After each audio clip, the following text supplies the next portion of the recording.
Okay, dear students, in this video we will take up one more problem on FIFO.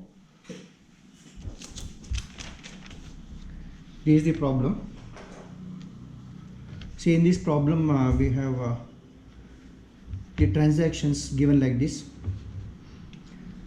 So this is given as on January 2020. January 1st opening balance 300 units at rupees 2 per unit. January 2nd purchased 200 units at rupees 2 rupee 20 paise per unit. January 4th issued 150 units.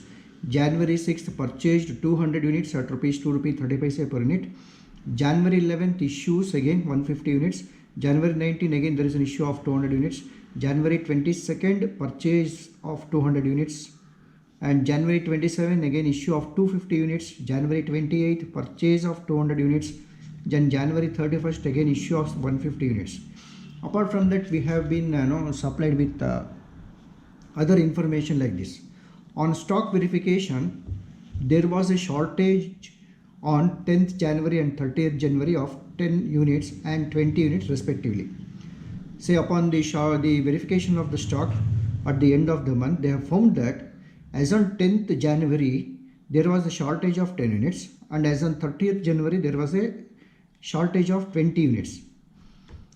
And apart from that, there was a return of surplus from a work order on 25th January.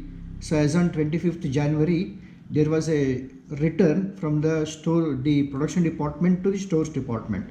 It seems that the production department have received surplus than what they have ordered or requisition from the stores department. So this is on 25th. This transaction is the return of surplus have been taken place on 25th of 20 units.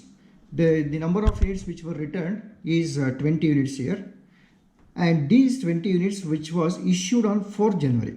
So I have to go back to the 4th here. January 4th, the stores department have issued 150 units, and it seems that instead of 150 units, they might have issued 170 units by oversight.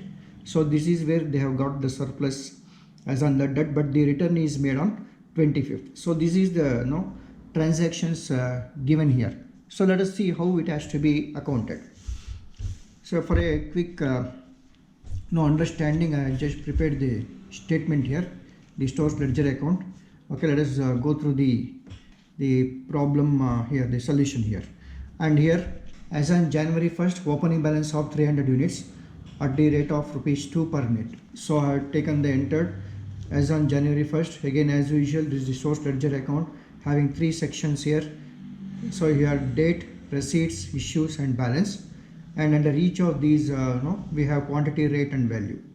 And now as on January 1st 2020, there is an opening balance of 300 units at rupees 2 per unit, and this is directly taken in the balance column because this is neither the receipt or the issue. This is the balance carried forward from the previous month.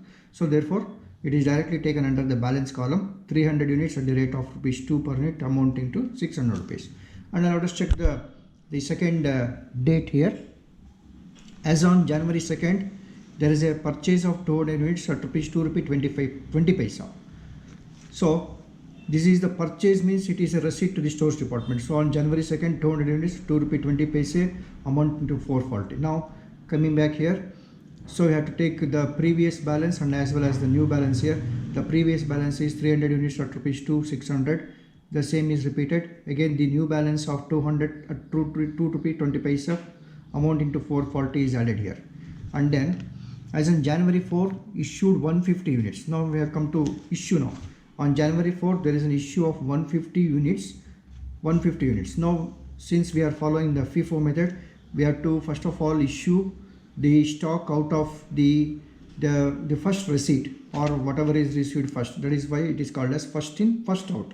So the first in is 300 units at the rate of 2 rupees. So at the rate of 2 rupees, these 150 units are issued here. So since we have 300 units at the rate of 2 rupees, so 150 units can be conveniently issued. So 150 into 2 comes to 300 rupees amounting to 300. Now the balance is to be shown.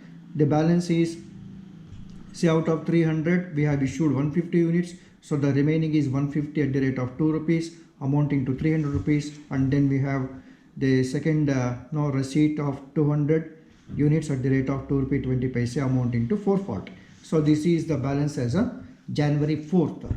Now let us go to the next transaction. The next transaction is on January 6th. Purchased 200 units at rupees 2 rupee 30 paise per unit. So again it is a purchase, means again it is a receipt to the stores department.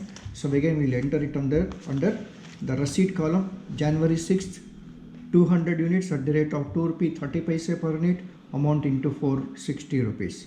Now the balances. In the previous day we have the previous transaction, two balances are available. In addition to these two balances we have to add the new receipt here.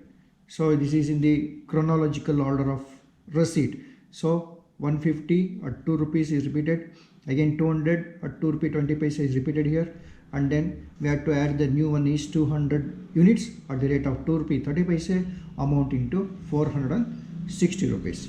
And the next transaction is January 11th. But before January 11th, as we have gone through the information here, as on 10th January, that is a stock verification. After the stock verification is done at the end of the month, as on 10th January, there is a shortage of 10 units on 10th and shortage of 20 units on 30th January. So we have to enter the stores ledger account in a chronological manner. So therefore we should not forget whatever is given. So in between the given dates here. So therefore the 10th date is not here. So after January 6th we have January 11th. But in between we had to take this transaction here, that is on 10th there is a shortage of 10 units. Now how do we deal with the shortage? The shortage should be considered as though it is an issue.